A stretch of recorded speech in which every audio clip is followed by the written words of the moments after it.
할렐루야.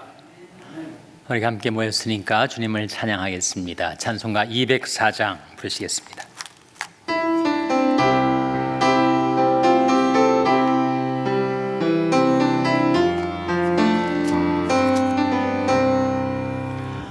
예수로 나의 구주 삼고 성령과 피로써 거듭나니 이 세상에서 내 영혼이 하늘의 영광 누리도다.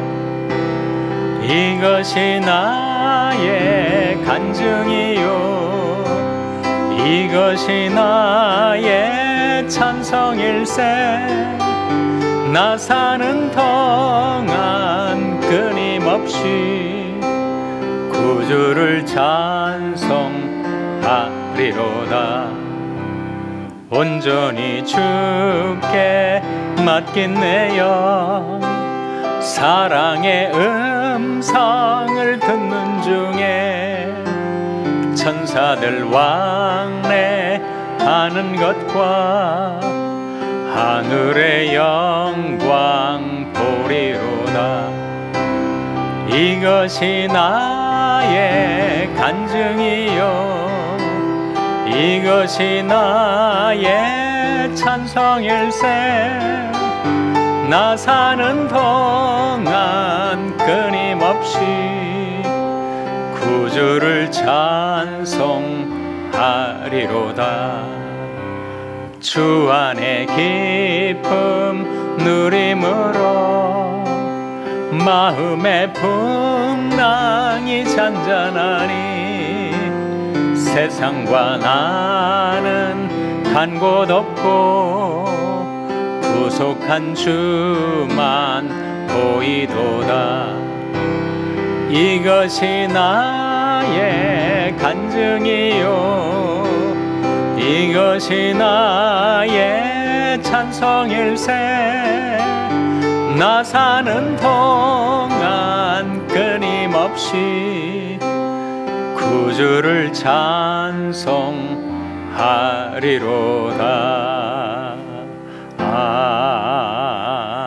아멘.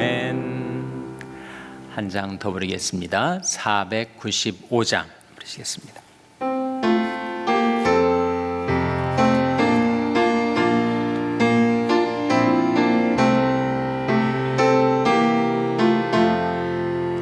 내 영혼이 은총 입어 중한 죄짐 벗고 보니 슬픔 많은 이 세상도 천국으로 화하도다.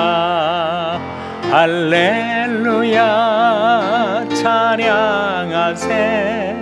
내 모든 죄 사함받고 주 예수와 동행하니 그 어디나 하늘나라. 주의 얼굴 뵙기 전에 멀리 뵈던 하늘나라 내 맘속에 이루어지니 날로 날로 가깝도다. 할렐루야 찬양하세. 내 모든 죄 사함받고 주 예수와 동행하니 그 어디나 하늘나라. 높은 산이 거친 들이 조막이나 궁궐이나 내 주 예수 모신 곳이 그 어디나 하늘나라. 할렐루야 찬양하세. 내 내 모든 죄 사함 받고 주 예수와 동행하니 그 어디나 하늘나라. 아멘. 기도하시겠습니다. 하나님 아버지 감사합니다. 이 밤에도 저희들이 다시금 하나님의 은혜의 보좌 앞에 나올 수 있게 해주신 것을 감사드립니다. 하나님이 긍휼하심을 받고 때를 따라 돕는 은혜를 얻기 위하여 나왔사오니 주님께서 이 시간 친히 저희와 함께 계셔서 하나님의 말씀을 저희들이 대할 때 그 말씀을 가르쳐 주시고 깨닫게 하여 주시옵소서. 그 말씀을 의지하고 그 말씀 따라 살아가는 저희들의 삶이 되게 하여 주시기를 바라옵고 예수님의 이름으로 기도하옵나이다. 아멘. 지난주 암송 구절이 뭐였죠? 요한복음 15장 7절 말씀입니다. 네. 지난주 암송 구절이 뭔가만 기억을 해도 숙제의 반은 하신 겁니다. 우리 같이 한번 낭송하겠습니다. 시작. 요한복음 15장 7절 말씀. 너희가 내 안에 거하고 내 말이 너희 안에 거하면 무엇이든지 원하는 대로 구하라. 그리하면 이루리라. 요한복음 15장 7절 말씀. 잘하셨습니다. 다시 한번 낭송하겠습니다. 시작. 요한복음 15장 7절 말씀. 너희가 내 안에 거하고 내 말이 너희 안에 거하면 무엇이든지 원하는 대로 구하라. 그리하면 이루리라. 요한복음 15장 7절 말씀. 아멘. 잘 하셨습니다. 오늘은 교제에 대한 거죠. 우리 교재 108페이지입니다. 가지고 계신 교재 108페이지 교재 보겠습니다. 교재를 순수한 한국말로는 뭐라고 하죠? 예? 교재는 물론 한자어입니다. 한국말로는 사귐이라고 하죠. 사귐. 우리가 저에게서 듣고 너에게 전하는 소식이 이것이니 곧 하나님은 빛이시라. 우리가 보고 들은 바를 너에게도 전함은 너희로 우리와 사귐이 있게 하리 하매니. 사귐. 사귐과 교제는 같은 뜻입니다. 여러분, 교회를 말할 때 이 교회를 한자로는 어떻게 쓰죠?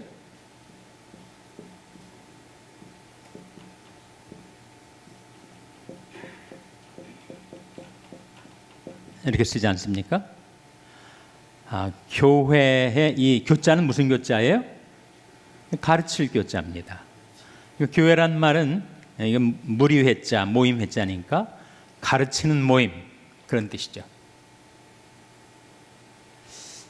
그런데 이 교자를 이렇게 쓰기도 합니다. 교회라고 할 때 교자를 이 교자를 써요. 이 교자는 무슨 교자죠? 사귈 교자죠. 사귈 교자. 교제하다 할 때 그 교자가 바로 이 교자입니다. 그러니까 교회는 가르치는 모임, 교제하는 모임, 그런 뜻이란 말이죠. 그러니까 교회가 중국을 통해서 한국으로 성경과 복음이 전래될 때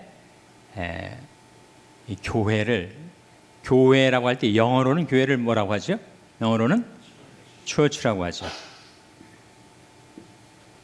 이 church란 말은 키르케라는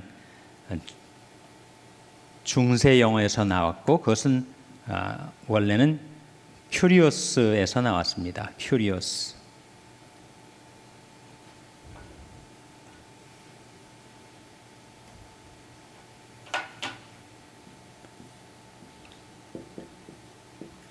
큐리오스는 말은 바로 주님이란 뜻이죠. 주님. 그러니까 교회는 주님의 것, 그런 의미에서 초치란 말이 영어에서는 나왔어요. 헬라어에서는 에클레시아라고 합니다. 헬라어에서는 에클레시아. 에클레시아에서 에크는 몸으로부터라는 뜻이고 클레시아는 불림을 받다라는 뜻인데 에클레시아는 세상으로부터 불림을 받은 무리 그런 뜻이에요. 그러니까 이 교회를 나타내는 여러 언어의 의미가 다 우리가 교회를 이해하는 데 도움이 되는데 church란 말은 주님의 것 그런 뜻이 기본적인 뜻이고 에클레시아는 세상으로부터 불림을 받은 무리 그런 뜻이고 그것을 우리말로 할 때 가르칠 교자 교회를 쓰면 가르침이 이루어지는 모임 가르치는 모임 이 교자를 쓰면 사귐이 있는 모임 교제가 있는 모임 그런 뜻이란 말이죠. 한국에 선교사로 오래 계셨던 루벤 아처 토레이 신부님, 대천덕 신부님은 교회가 이 교회 이 한자를 쓰지 않은 것이 참 안타깝다. 교회의 본질에 바로 교제가 있기 때문에. 근데 이 교자도 의미가 있습니다.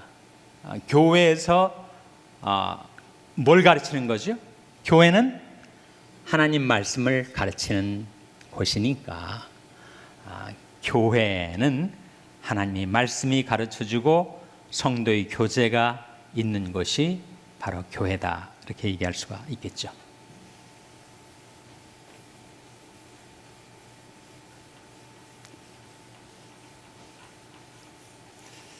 교회의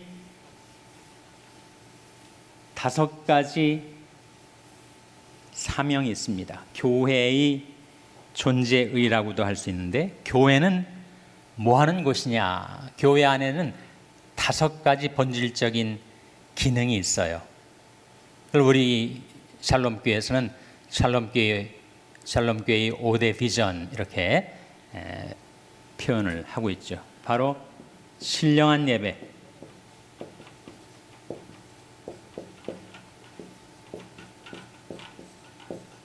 둘째가 뭐죠? 기억하십니까? 철저한 교육. 셋째가 뭐죠? 풍성한 뭐예요? 풍성한 교제. 넷째가 열심히 있는 전도. 다섯째가 정성 어린 봉사. 이 교회의 5가지 중요한 기능, 교회의 사명이라고 할 수가 있어요. 이 수식어는 빼고 5가지 예배. 교회는 예배가 있어야 하죠. 교회는 교육, 하나님 말씀이 가르쳐져야 합니다. 교회는 성도의 교제가 있어야 하고 교회를 통해서 복음이 세상에 전해져야 하죠. 그리고 교회는 교회 내부적으로나 외부적으로 봉사가 이루어지는 것이죠.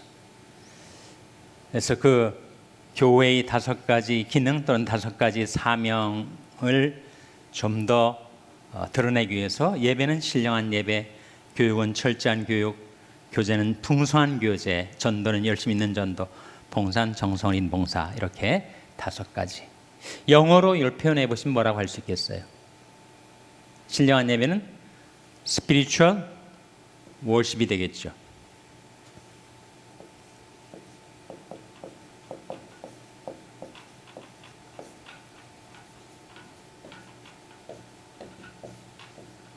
너네 교회 사명이 뭐냐? 너네 교회 모토가 뭐냐? 누군가가 영어권 사람들이 물을 때 이 5가지를 영어로 한번 전달해 줄 것을 생각하면서 한번 정리해 보시기 바랍니다. 신령한 예배는 spiritual worship. 철저한 교육은 뭐겠어요?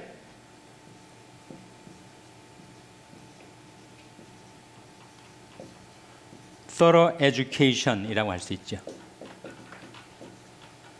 철저한 교육. 풍성한 교제는 abundant fellowship. 열심히 있는 전도는 뭐라고 할 수 있을까요? ardent evangelism.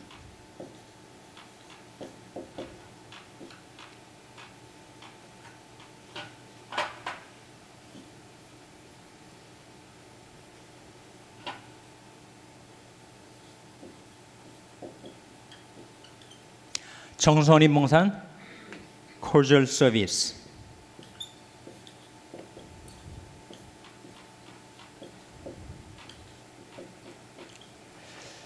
우리 교회의 비전, 교회의 모토라고 할 수 있는 우리가 지향하고 추구하는, 물론 아직 부족하지만 우리가 추구하는 5가지 우리 교회의 목표가 있다면 spiritual worship, thorough education, abundant fellowship, ardent evangelism, cordial service 이렇게 말할 수가 있습니다.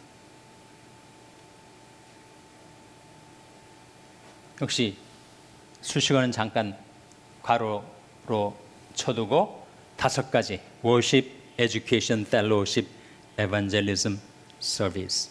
이 evangelism이 타 문화권, 타 언어권으로 확대되는 것을 가리켜서 미션, 선교라고 하죠. 그러니까 evangelism과 미션은 사실 통하는 것입니다. 그러니까 교회는 이 5가지 기능을 해야 돼요. 그 중에서 가장 중요한 거 한 가지 고르자면 뭘 고르시겠어요? 가장 중요한 거 한 가지. 예배를 고르시겠습니까? 전도를 고르시겠습니까?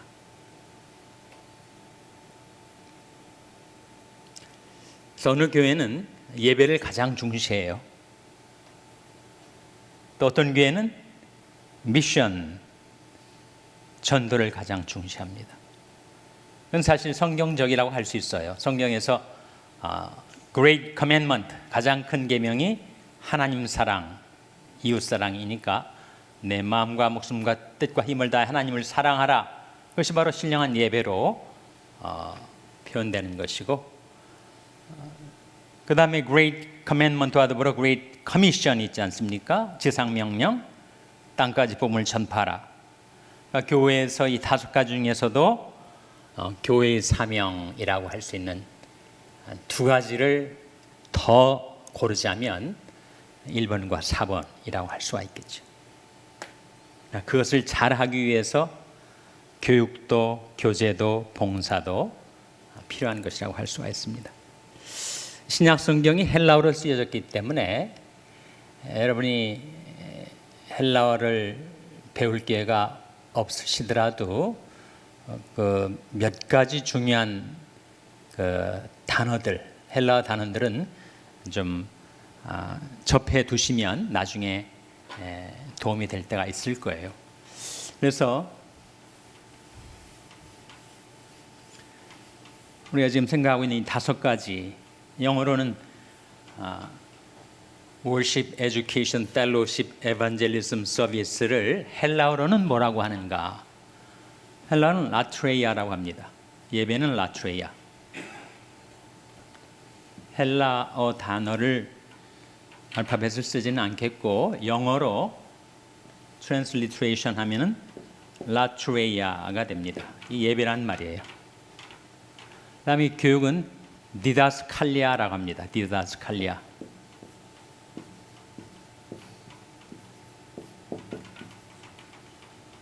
그다음에 이건 여러분이 아셔야 될 텐데, 교제, 펠로우십은 뭐라고 하죠? 헬라어로? 이게 바로 코이노니아입니다. 헬라어를 아시는 분들이 계시네요. 이게 바로 코이노니아예요. 코이노니아.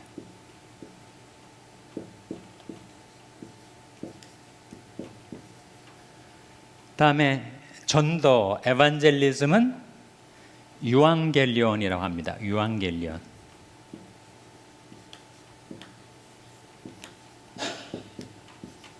이건 복음, 가스펠이라는 뜻도 가지고 있는데 유앙겔리온이라고 해요. 그리고 서비스, 봉사는 뭐라고 하죠?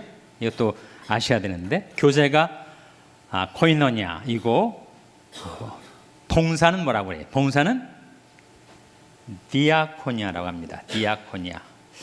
좀 들어보신 분이 계실지 모르겠어요. 이 디아코니아에서 나온 게 뭐예요? 디아코노스입니다. 디아코노스 하면 뭐 연상되는 거 있지 않아요? 디아코노스. 디큰 연상됩니까? 디큰. 영어의 디큰, 집사라는 것이 바로 디아코노스에서 나왔고, 그것은 바로 디아코니아, 섬김 또는 봉사에서 나온 거예요. 뭐 이걸 외우라고 제가 부탁드리진 않겠고, 그냥 한번 들어보시고 혹시 나중에 이런 헬라어 어휘가 나올 때 이런 거였지 이렇게 좀 가늠하실 수 있으면 좋겠고, 그 두 가지는 꼭 기억을 해두세요. 교제는 코이노니아라고 하고, 그리고 봉사는 디아코니아라고 한다. 이 두 가지는 기억을 해두시기 바랍니다. 오늘은 이 교제에 대해서 우리 공부를 할 텐데, 그 예배를 통한 교제가 나오지 않습니까? 1번 질문 직접 들어가겠습니다. 하나님이 우리 예배를 통해서 원하시는 바는 무엇입니까? 하나님이 우리 예배를 통해서 뭘 원하실까? 레위기에서 10장 3절에 나와요. 화면에 한번 같이 읽겠습니다. 시작. 모세가 아론에게 이르되 이는 여호와의 말씀이라 이르시기를 나는 나를 가까이 하는 자 중에 내가 거룩하다 함을 얻겠고 온 백성 앞에 내가 영광을 얻으리라 하셨느니라. 아론이 잠잠하니. 하나님은 예배를 통해서 영광을 얻으시기를 원하세요. 예배를 통해서 영광 받으시기를 원하시는 하나님. 그 밑에 설명 보시면 하나님을 위해서, 그분이 영광을 위해서 함께하는 예배가 하나님이 기뻐하시는 참 예배입니다. 모든 감사와 영광을 하나님께 돌리는 것, 그것이 예배의 목표입니다. 한 페이지 넘어가서 2번, 참 예배를 드리기 위해서는 무엇보다도 예배 드리는 사람들의 뭐가 중요하다고요? 자세가 중요하다. 요한복음 4장 24절에서는 신령과 진정으로 하나님께 예배하라고 했습니다. 이 말씀에 따라 예배하는 사람이 마음 자세는 어떠해야겠습니까? 요한복음 4장 24절 화면에 같이 읽겠습니다. 시작. 하나님은 영이시니 예배하는 자가 신령과 진정으로 예배할지니라. 신령과 진정의 예배.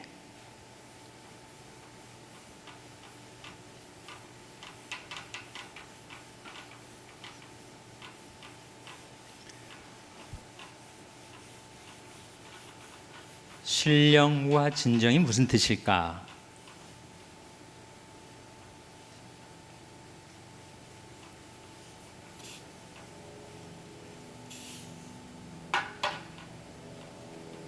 여기 신령과 진정으로라고 나와 있는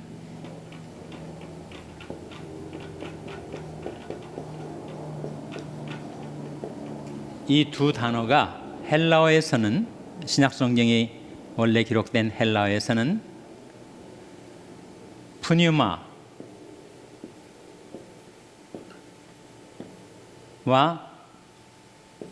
알레테이아라고 나옵니다. 알레테이아.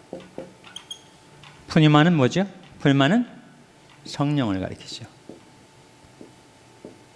알레테이아는 진리란 말인데, 신약 성경, 특히 요한복음에서의 진리는 말씀을 가리키지 않습니까? 저희를 진리로 거룩하게 하옵소서. 아버지 말씀은 진리니이다. 이 진리는 말씀을 가리켜요. 그러니까 우리가 하나님 앞에 예배 드릴 때 우리가 지성으로 정성을 다해서 혼신의 힘을 다해서 예배 드리라는 얘기가 아니고, 그러니까 미신을 섬기는 사람들도 정화수 떠놓고 백일지성 드리고 뭐 그렇게 정성을 쏟지 않습니까? 그런 뜻이 아니고, 예배는, 하나님이 기뻐 받으신 예배는 성령의 인도를 따라 말씀이 계시를 따라 드리는 예배, 그 예배를 드리라, 그런 뜻이죠. 그러니까 인간이 아무리 육신적으로 지성을 다해서 예배를 드린다 한들 성령이 인도하시지 않고 말씀이 계시되지 않은 그 예배는 하나님이 기뻐 받으신 예배는 아니죠. 혼적인 예배니까. 영적인 예배가 아니라 혼적인 예배 아니겠어요? 자기 나름대로는 정말 육신적인 온갖 노력을 기울여서 예배를 드린다고 하지만 거기에 성령의 인도와 말씀의 계시가 없다면 그것은 하나님이 받으신 예배가 아니죠. 그래서 예배란 우리가 얼만큼 하나님 앞에 헌신하는가, 얼만큼 정성을 쏟아 드리는가, 그게 중요한 것이 아니고 하나님께서 그 예배 가운데 성령으로 임재하시는가, 하나님의 말씀이 계시되고 있는가, 그 성령의 인도를 따라 그 진리 말씀, 알레테이아, 진리 말씀을 따라 예배 드릴 때 그것이 하나님이 받으시는 예배가 되는 거죠. 예배의 핵심은 하나님과의 만남인데 성령과 말씀으로 하나님이 우리에게 임하시지 않고 우리 혼자서 아무리 노력을 기울이고 아무리 정성을 쏟아도 성령과 말씀이 없으면 그건 예배가 아니죠. 하나님과의 만남이 없는데 어떻게 예배가 되겠어요? 그런 무슨 다른 종교에서 정성을 다해서 자기 신을 섬기는 그런 우상 숭배와 다를 바가 없는 거죠. 그렇기 때문에 성령 인도와 말씀이 계시를 우리가 예배 가운데 잠잠히 기다리고, 그리고 성령의 인도를 따라 우리가 영적으로, 말 그대로 우리 육신적인 것이 아니라 혼적인 것이 아니라 영적으로 성령의 인도에 우리가 응답하고, 그리고 말씀이 계시, 나의 지식이나 나의 생각이 아니라 하나님의 말씀이 계시를 따라 내가 나의 온 지성과 정성과 영성을 다 드려서 하나님 앞에 예배드리는 그 예배가 바로 하나님이 기뻐 받으신 예배다. 하나님의 영이시니 예배하는 자가 신령과 진정으로, 이 번역이 신령과 진정으로 되면서 자꾸 어떤 우리 편에서, 인간 편에서의 어떤 정성 또는 지성, 이런 것을 연상시키는 것이 유감스러운 번역입니다. 그것은 푸뉴마와 알레테이아, 그것은 바로 스피릿과 트루스, 요한복음에서의 트루스는 바로 말씀이니까 성령의 인도와 말씀의 계시를 따라 먼저 하나님이 우리를 찾아오시고 그 하나님이 성령의 말씀으로 우리에게 자신을 나타내 주실 때 그 하나님을 만나 뵙는 것, 그 하나님께 응답하는 것이 바로 예배라 하는 거죠. 거기에서 하나님과 우리 만남이 이루어지지 않겠어요?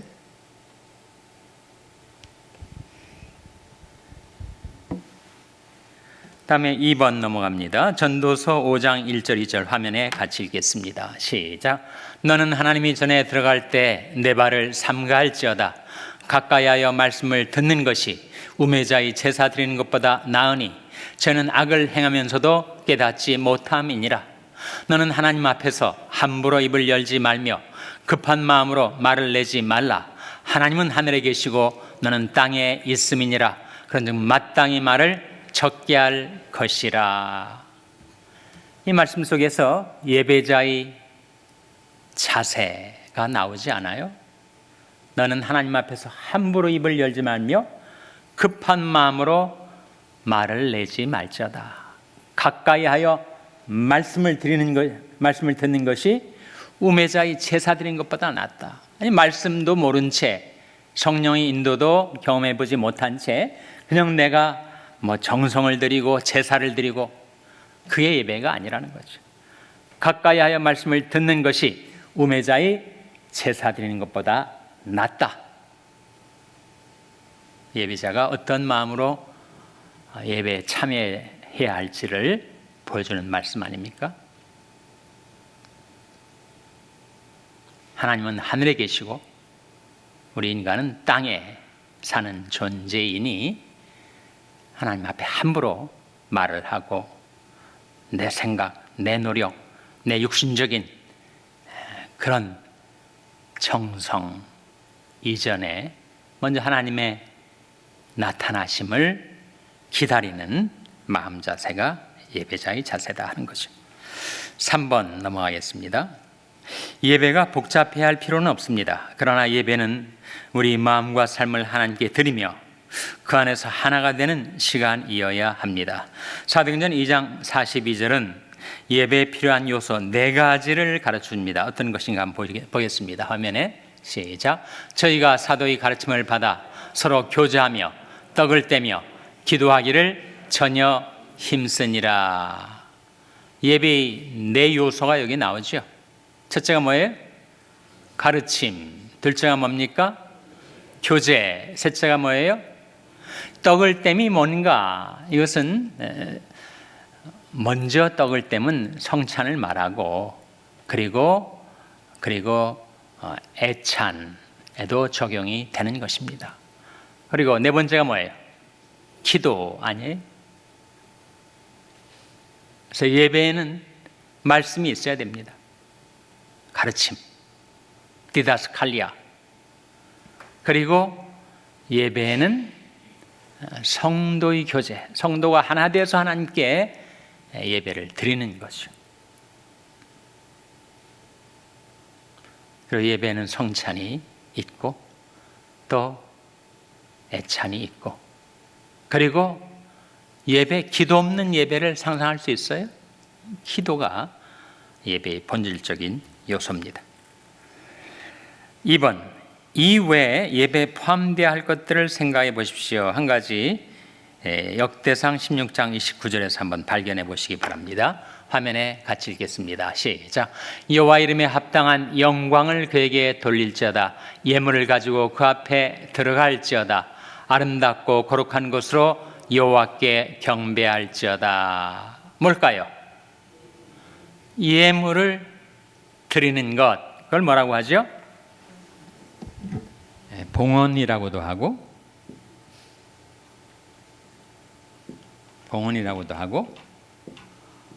헌상이라고도 합니다. 헌상.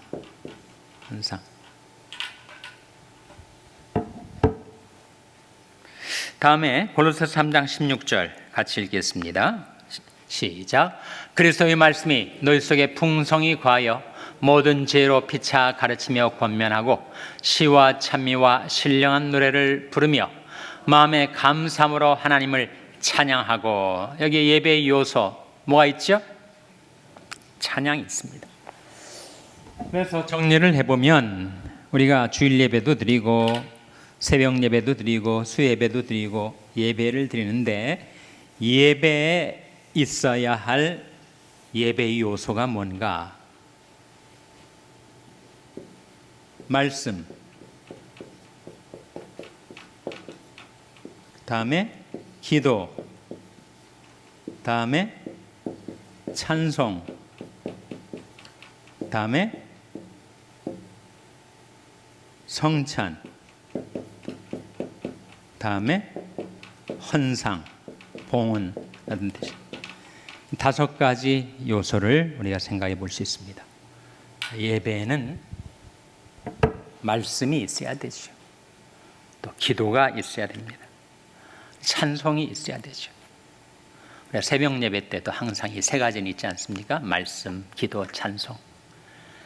그다음에 성찬 있고 그리고 주일 예배 때는 우리가 헌상, 봉헌을 하게 됩니다. 4번, 찬양은 하나님을 예배하는데 가장 중요한 요소입니다. 여기에 괄호 번호가 1번, 2번, 3번, 4번, 5번 나왔는데 굉장히 잘 찬양에 대해서 아주 잘 정리를 해둔 글입니다. 찬양, 이 찬송의 권능을 보여주는 것인데, 자, 한번 보겠습니다. 1번, 찬양을 통해 우리를 구원하신 하나님에 대한 절대적인 신뢰를 선언하며 사탄의 공격에 대항하는 믿음의 방패를 들게 되며 주님이 능력을 나타내시게 할 수 있습니다. 찬양에 그런 일들이 벌어진다 하는 거죠. 우리가 찬양을 한다는 것은 아무리 내 현재의 형편이 어려워도 하나님을 찬송한다는 것은 하나님의 절대적인 능력을 내가 신뢰한다라는 뜻이고, 간악한 마귀가 나를 유혹하고 나를 공격하고 쓰러뜨리려 할 때 그 찬송이 바로 마귀 화전을, 마귀 공격을 막아내는 방패가 될 수 있다는 것이고, 우리는 찬송을 노래로 부르지만 주님께서 찬송을 통하여 능력을 나타내신다 하는 거죠. 2번, 찬양은 우리 삶 가운데 성령을 자유롭게 합니다. 때로는 찬양이 하나님의 성령의 새로운 감동에 앞서가기도 합니다. 무슨 말인가 하면, 어떤 데는 성령이 우리 안에서 아주 답답하게 제약을 받으실 때가 있죠. 우리가 온갖 근심, 번뇌, 상념, 생각, 과다에 찌들려 가지고 우리가 너무 힘들어하고 괴로워하고 답답해하면 우리 안에 계신 성령께서도 제약을 받으시고 제한을 당하십니다. 근데 우리가 찬송을 부르기 시작하면 성령이 자유롭게 활동하시게 된다 하는 거죠. 찬송에 부어지는 능력이 있기 때문입니다. 성령은 찬미의 영이셔서 우리가 찬양을 부를 때 성령께서 자유롭게 역사하십니다. 3번, 찬양은 모든 진실한 그리스도인들의 무엇에 크게 기여합니다 라고 했습니까? 연합에 크게 기여해요. 어떤 때는 장로교, 감리교, 침례교, 성결교 이렇게 모여 있을 때 예전 리터지도 다르고 또 신학 교리도 다르고 하지만 찬송을 부르면 하나로 어우러지게 되죠. 감리교인들은 감감하고 침례교인들은 침침한데 장로교인들은 짱짱하고 다 다르단 말이죠. 그런데 찬양을 부르면 모든 교파가 다 벽이 없는 것처럼 찬송을 부를 때는 우리가 한 목소리로 즐겁게 찬양을 할 수가 있기 때문에 찬송은 성도들의 연합에 크게 기여합니다.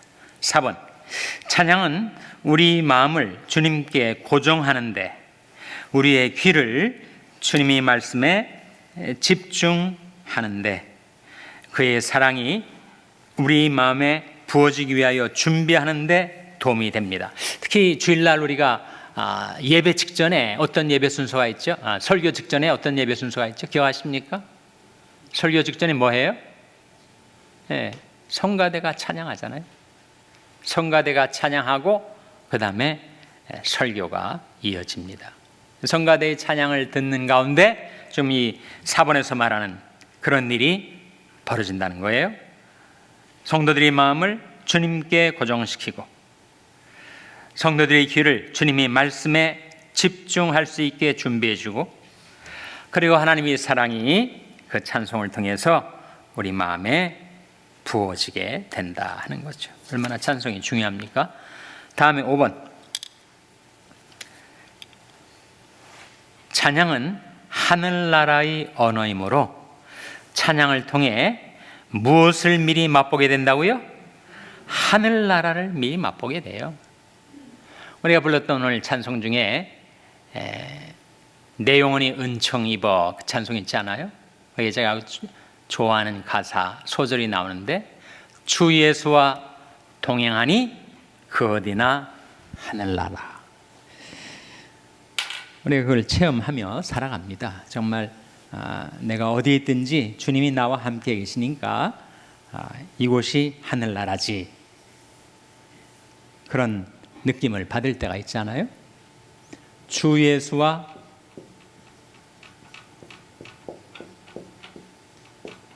동행하니 그 어디나 하늘나라.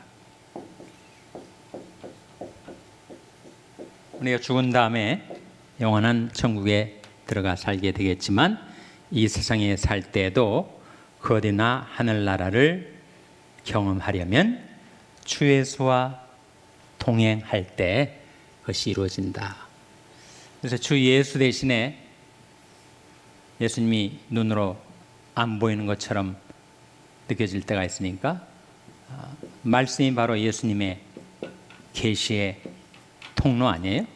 주 말씀과 동행하니 그 어디나 하늘나라. 잠언 6장에 그런 말씀이 나와요. 내가 낮에 행할 때 주님의 말씀이 다가와 너희 길을 인도해 주고, 밤에 잘 때 주님의 말씀이 너와 함께해서 너를 보호해 주고, 아침에 깰 때 주님의 말씀이 나를 찾아와 나와 대화를 청한다. 그 말씀과 동행하는 거죠. 주 말씀과 동행하니 그 어디나 하늘나라. 말씀과 성령은 하나님과 주 성령과 동행하니 그 어디나 하늘나라. 그러니까 예수에 대입할 수 있는 것이 말씀, 성령, 그리고 저는 개인적으로 교회를 넣습니다. 주 교회와 동행하니 그 어디나 하늘나라. 성도들을 말하는 거죠. 성도들과 함께 살아가면 그 어디나 하늘나라를 맛볼 수가 있다. 주의 집에 거하는 자가 복이 있나이다. 우리가 성전에 들어오면 마음의 평안을 느끼는 것처럼 우리가 세상에 나가 어디를 가든지 주 교회와 동행하니 그 어디나 하늘나라. 이 가사들을 우리가 조금씩 체험하면서 살아가고 있습니다.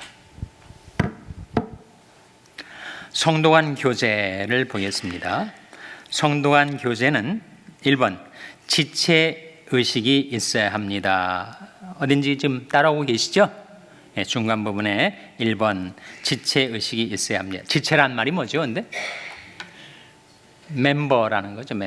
멤버란 말 자체가 사람이 몸이 있다면 몸에 팔도 있고 다리도 있고 얼굴도 있고 머리도 있고 많은 백체라고 하잖아요. 백체.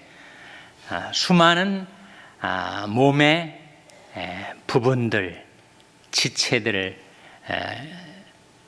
가리키는 거죠. 멤버를 가리키는 것입니다. 그래서 로마서 12장 5절 화면에 한번 같이 읽겠습니다. 시작. 이와 같이 우리 많은 사람이 그리스도 안에서 한 몸이 되어 서로 지체가 되었느니라. 전체로는 한 몸, 그리스도의 몸 된 교회를 이루고 교회 안에 우리 각자가 서로 지체가 되었다. 한 몸에 속한 각 부분들이 되었다. 그러니까 한 몸으로 다 연결되고 통하게 된다. 그런 뜻이죠.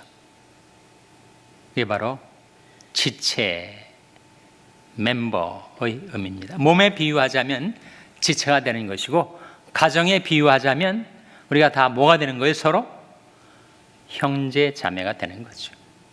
하나님 아버지를 모신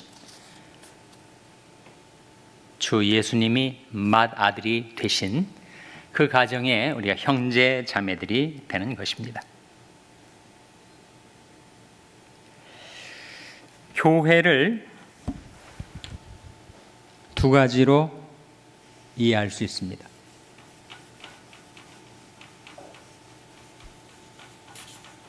하나는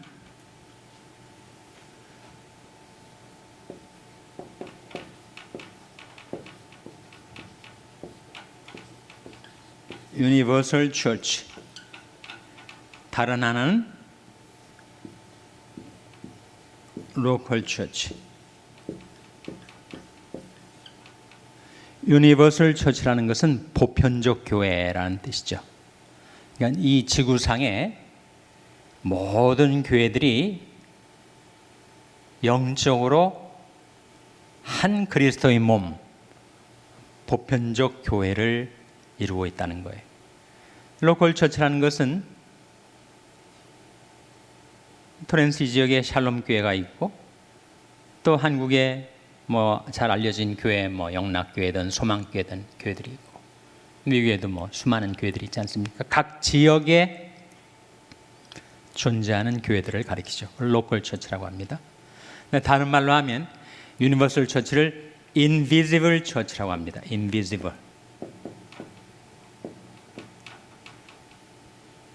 인비지블 처치란 말은 비가시적 교회,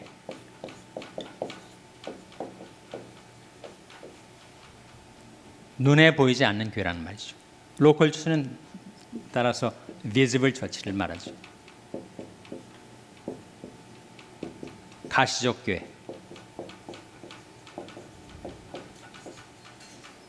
우리 샬롬 교회도 볼 수 있고 또 사랑의 교회도 볼 수 있고 다 눈에 보이는 교회. 지역 교회는 가시적인 교회죠. 근데 이 유니버설 처치는 인비지블 처치로서 비가시적인 교회. 우리 육안으로는 볼 수 없지만 온 지구상에 존재하는 모든 하나님의 백성들이 거대한 한 교회를 구성하고 있다 하는 거죠.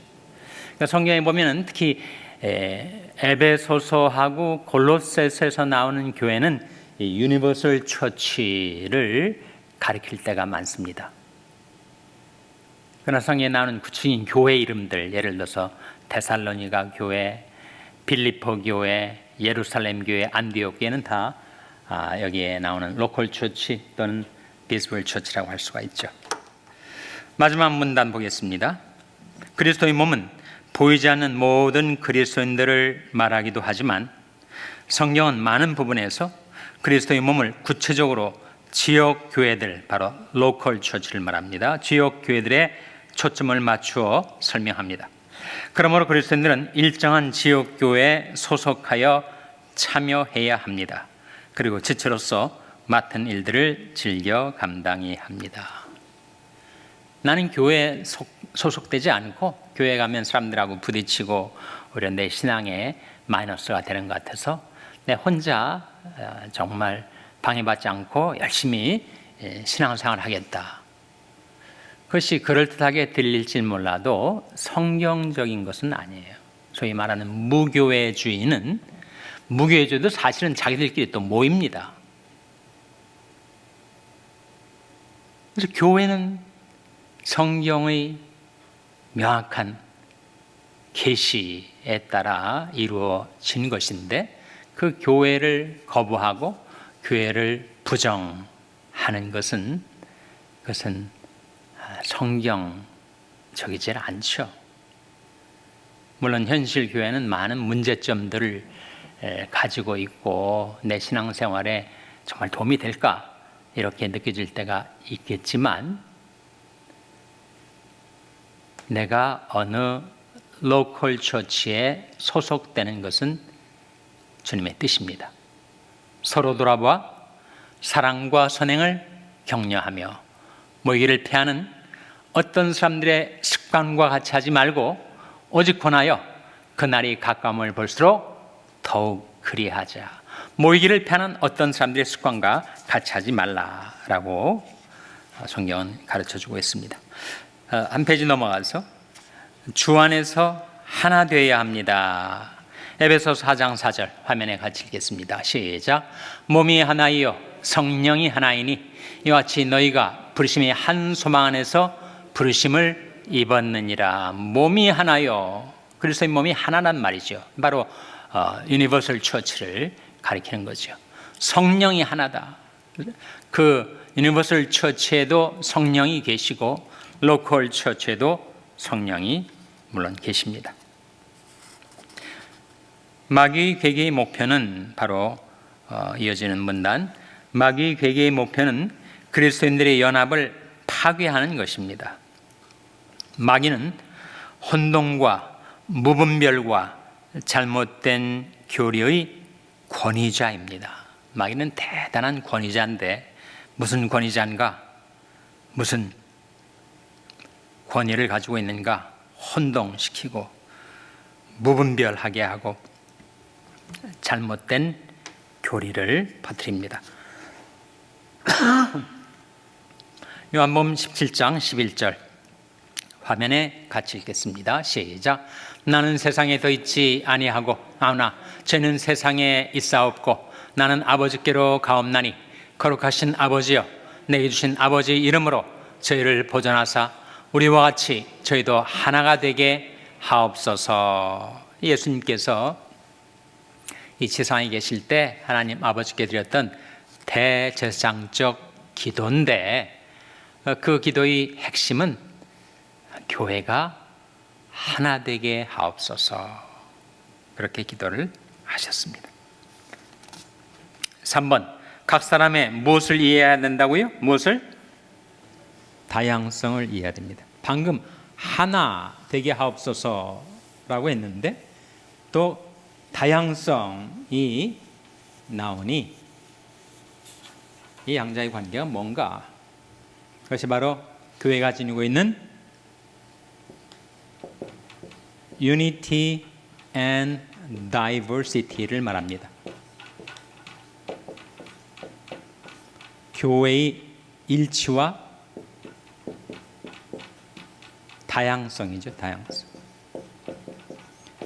인간의 몸이 꼭 그렇단 말이에요. 인간의 몸은 한 몸, 한 바디로 일치가 되면서 그 몸 안에 다양성이 있죠. 눈도, 귀도, 입도, 코도, 손, 발, 수많은 지체들이 다양하게 교회 안에 들어 있습니다. 에베소 4장 7절 화면에 같이 읽겠습니다. 시작.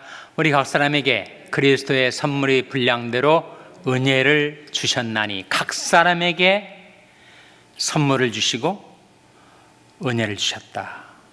은사를 가리키죠. 1번, 은사가 다릅니다. 구원은 한 성령 안에서 받지만 그 성령이 주시는 은사는 다양합니다. 어떤 이에게는 구제의 은사를, 어떤 이에게는 가르치는 은사를, 또 어떤 이에게는 방언하는 은사를, 어떤 이에게는 영을 분별하는 은사를 주십니다. 이런 다양한 은사를 주신 것은 서로 비교하고 비판하기 위함이 아니라 서로 협력해서 그리스도의 몸을 이루기 위함입니다. 그다음에 은사가 다르고 또 그 다음에 2번, 믿음의 정도가 다릅니다. 믿음의 정도가 달라요. 로마서 12장 3절 화면에 같이 읽겠습니다. 시작. 내게 주신 은혜로 말미암아 너희 중 각 사람에게 말하노니 마땅히 생각할 그 이상의 생각을 품지 말고 오직 하나님께서 각 사람에게 나누신 믿음의 분량대로 지혜롭게 생각하라. 마지막 부분에 무슨 분량대로라고 나오죠? 믿음의 분량대로. 그러니까 사람들마다 믿음의 분량이 달라요.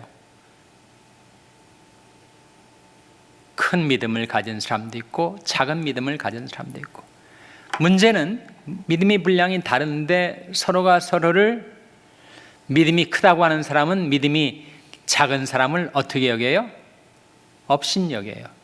무시해요. 어떻게 믿음이 그만밖에 안 되나. 믿음이 작은 사람은 믿음이 큰 사람을 어떻게 합니까? 비판을 한다는 거예요. 한쪽은 무시하고 다른 쪽은 비판하고.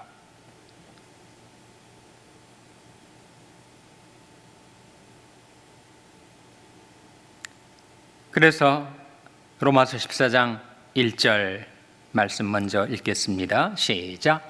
믿음이 연약한 자를 너희가 받되 그의 의심하는 바를 비판하지 말라. 믿음이 분량이 다르니까 서로 받으라. 비판하지 말라. 다음에 로마서 14장 3절 같이 읽겠습니다. 시작. 먹는 자는 먹지 않는 자를 업신여기지 말고 먹지 못하는 자는 먹는 자를 판단하지 말라. 이는 하나님이 저를 받으셨음이니라. 이 먹는 게 왜 나오는가? 이 문맥은 우상에게 바쳐진 제물, 우리 한국에서의 상황으로 말하면 옆집 가게에서 개업을 하면서 고사떡을 돌렸어요. 그러니까 제사를 드린 다음에 주위에 있는 가게들에게 고사떡을 들렸는데, 믿는 사람이 이 고사떡을 받아놓고 이거 먹어도 될까? 귀신한테 제사 제물로 바쳐졌던 건데 먹으면 안 되지 않을까? 어떤 사람은 먹을 수 있다라고 생각하는 사람이 있어요. 왜 그러냐면 하나님은 한 분이시고 다 귀신은 헛거야. 나름대로 큰 믿음을 가지고 있기 때문에 먹을 수 있다 이렇게 생각하는 거죠. 근데 어떤 사람은 그래도 아무리 그래도 찜찜하지 어떻게 귀신한테 제사 드린 걸 먹을 수 있어? 나는 못 먹겠어. 하나님 한 분 위대하신 하나님에 대한 믿음을 가진 상대방에 비해서는 믿음이 작은 것처럼 여긴다는 거죠. 근데 믿음이 있다 하는 사람은 믿음이 없는 사람을 업신여기기가 쉽고, 믿음이 없는 사람은 믿음이 크다는 사람을 비판하기가 쉽다. 근데 그리하지 말라. 하나님이 먹는 사람도 받으시고 먹지 않는 사람도 받으셨는데 네가 먹일래 나서가지고 상대방을 무시하거나 비판하려 하는가? 그런 말씀이죠. 은사가 다르듯이 믿음의 분량이 다릅니다. 3번 인간적인 배경이 다르죠. 당연하죠. 우리가 교회로 만나기 전에 각기 다른 인생을 지금까지 살아왔으니까 가정, 학교, 고향, 직업 얼마나 많이 달라요. 4번 서로 사랑해야 합니다. 요한복음 13장 34절 35절 우리 한번 같이 읽겠습니다. 시작. 새 계명을 너에게 주노니 서로 사랑하라. 내가 너를 사랑한 것 같이 너희도 서로 사랑하라. 너희가 서로 사랑하면 이로써 모든 사람이 너희가 내 제자인 줄 알리라. 이걸 새 계명이라고 말씀하신 것은 구약의 모든 계명의 총합이라는 거죠. 그리고 그 계명의 핵심은 서로 사랑하라 하는 것입니다. 요한일서 3장 18절 화면에 같이 읽겠습니다. 시작. 자녀들아 우리가 말과 혀로만 사랑하지 말고 오직 행함과 진실함으로 하자. 서로 사랑할 때 말과 혀로만 말고 행함과 진실함으로 하라. 5번 서로 덕을 세워야 합니다. 살전 데살로니가전서 5장 11절 화면에 같이 읽겠습니다. 시작. 그러므로 피차 권면하고 피차 덕을 세우기를 너희가 하는 것 같이 하라. 그러니까 피차 권면하고 피차 덕을 세우라. 서로 격려해주고 믿음을 세워주라. 정리해 보겠습니다. 교회의 5가지 사명 중에 풍성한 교제, 펠로우십, 코이노니아, 성도의 교제 속에 3가지가 흘러야 합니다. 성령이 흘러야 되고, 말씀이 흘러야 되고, 사랑이 흘러야 됩니다. 그것이 진정한 교제라는 거예요. 자, 결론 마지막 요한복음 17장 20절 21절 같이 읽겠습니다. 시작. 내가 비옵는 것은 이 사람들만 위함이 아니요 또 저희 말을 인하여 나를 믿는 사람들도 위함이니 아버지께서 내 안에 내가 아버지 안에 있는 것 같이 저희도 다 하나가 되어 우리 안에 있게 하사 세상으로 아버지께서 나를 보내신 것을 믿게 하옵소서. 예수님의 대제사장 기도의 연속인데 우리가 하나 되게 하옵소서라고 기도하신 주님은 우리의 하나됨을 통해서 비로소 세상이 예수 그리스도를 믿게 될 것이다. 교회의 일치가 왜 중요한가? 그것이 세상이 예수 그리스도를 믿을 수 있도록 하기 위함이라 하는 거죠. 교회는 그 다양성에도 불구하고 그리스도의 몸으로서의 일치가 이루어질 때 비로소 세상이 하나님께로 돌아오게 된다는 거죠. 다음 주 암송 구절은 요한복음 13장 34절 35절입니다. 좀 긴 말씀인데 연결된 말씀이고 중요한 말씀이어서 좀 긴 숙제를 드립니다. 다음 주 암송 구절은 요한복음 13장 34절 35절이에요. 다 같이 기도하시겠습니다. 하나님 아버지, 저들 세상에서 불러 그리스도의 몸된 교회에 연합되게 하여 주시고 주님의 몸의 한 지체가 되게 해주신 것을 감사드립니다. 하나님 아버지를 모시고 하나님의 맏아들 우리 주 예수 그리스도를 모시고 서로 형제 자매가 되게 주셨사오니 저희들이 모일 때마다 성령이 흐르고 말씀이 흐르고 사랑이 넘쳐 흐르게 하여 주시옵소서. 저희들이 풍성한 교제와 일치를 통하여 세상이 예수 그리스도께서 하나님이 보내주신 구세주임을 믿고 하나님께로 돌아오게 하여 주시옵소서. 모든 것 감사드리며 예수님의 이름으로 기도하옵나이다. 아멘. 마치겠습니다. 평안히 돌아가시기 바랍니다.